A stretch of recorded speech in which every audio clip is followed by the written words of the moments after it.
C'est l'une des dernières ménageries royales au monde. Créée il y a plus de 65 ans, le jardin animalier continue de séduire petits et grands par ses nombreuses espèces présentes. Nous avons voulu prendre de leurs nouvelles en ce jour de Noël en contactant le directeur du jardin animalier. Bonsoir Laurent Peyronel. Bonsoir Émilie. Vous dirigez peut-être le plus petit zoo d'Europe, voire du monde. Combien de pensionnaires comptez-vous au jardin animalier ?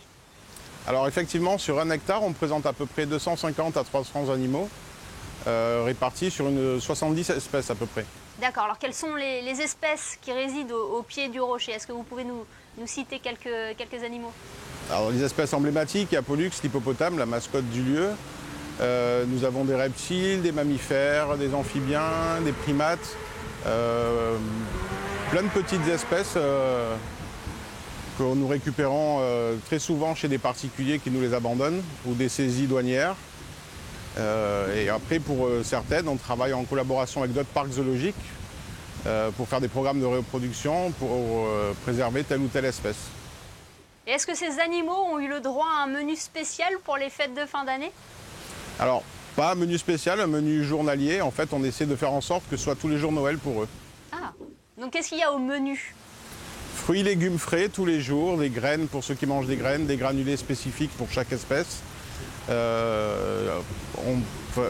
fait en sorte que l'alimentation soit le mieux adaptée possible.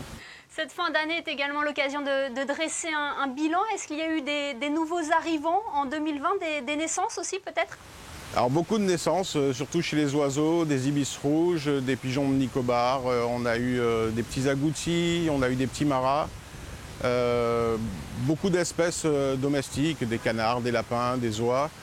Et côté des arrivées, on a un Ouistiti pygmée qui est arrivé d'un parc de l'Aisne récemment pour former un couple avec une femelle qui doit arriver dans notre parc pour entrer dans un programme d'élevage européen.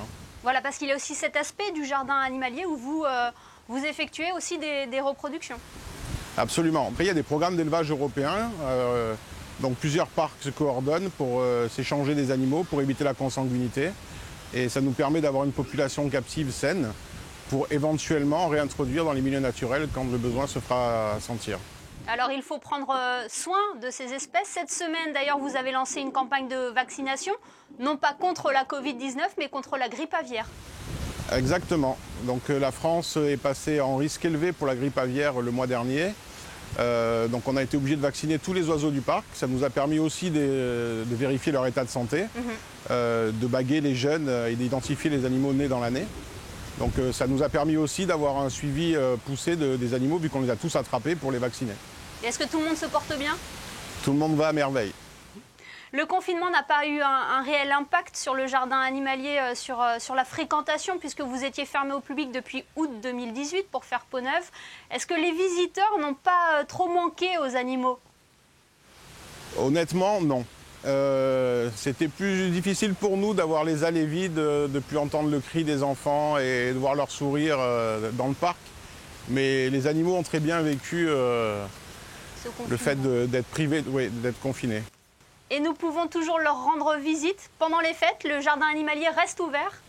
Absolument, on est juste fermé le matin du 1er janvier.